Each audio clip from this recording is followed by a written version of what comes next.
नमस्कार बंधुरा केमन आछो सबाई आशा करछि सबाई खूबই ভালো আছো আর আমার বেঙ্গলি কুকিং চ্যানেল মাম্পি.এস কুজিনে সবাইকে আরো একবার স্বাগত। আজ আমি তোমাদের সাথে শেয়ার করব শুটকি মাছের ভর্তা রেসিপি। খুবই সহজ একটা রেসিপি আর অনেকটাই টেস্টি একটা রেসিপি। চলো দেখে নিয়ে যাক।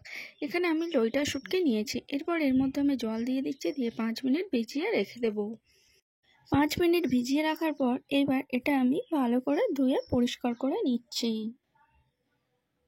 সবগুলো শুটকি মাছ ধুয়ে পরিষ্কার করা হয়ে গিয়েছে। এইবার আমি এটা সিদ্ধ করে নেব। সিদ্ধ করা হয়ে গিয়েছে, এবার জল ঝরিয়ে নেব।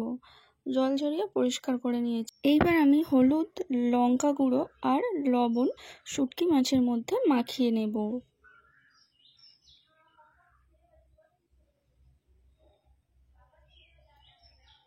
মাখানো হয়ে গিয়েছে। এবার আমি একটা কড়াই গরম হতে দিয়েছি। কড়াই গরম হলে এর মধ্যে দিয়ে দিচ্ছি সর্ষের তেল।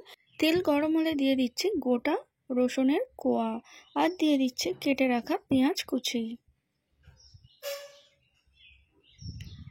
এইবার রসুন আর পেঁয়াজটা ভেজে নেব ভালো করে। এখানে নিয়েছি শুকনো করা কাঁচা লঙ্কা। শুকনো করা কাঁচা লঙ্কাটাও দিয়ে দিচ্ছি। তোমরা চাইলে এমনি শুকনো লঙ্কাও দিতে পারো যদি তোমাদের হাতের কাছে শুকনো করা কাঁচা লঙ্কা না থেকে থাকে।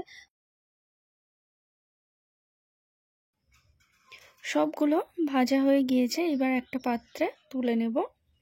এইবার আমি দিয়ে দিচ্ছি শুটকি মাছ। শুটকি মাছটা লাল করে একদম কড়া করে ভেজে নিতে হবে।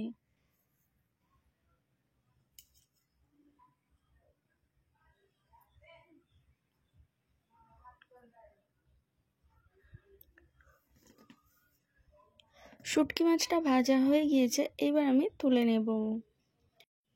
এইবার আমি কেটে রাখা টমেটো কুচিটা ভেজে নিচ্ছি। টমেটো কুচিটা ভাজা হয়ে গিয়েছে, তুলে নেব।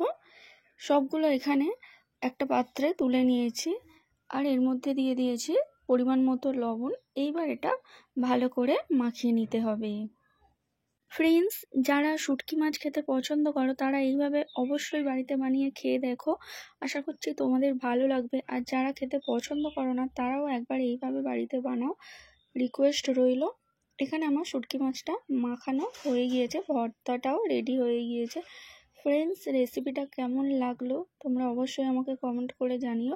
আমার রেসিপি যদি ভালো লেগে থাকে তাহলে প্লিজ নতুন আরও রেসিপি পেতে যারা এখনও পর্যন্ত চ্যানেলটাকে সাবস্ক্রাইব করোনি সাবস্ক্রাইব করে দিও আর লাইক শেয়ার করো। আর শেষ পর্যন্ত ভিডিওটা দেখার জন্য, আমার সাথে থাকার জন্য অনেক ধন্যবাদ।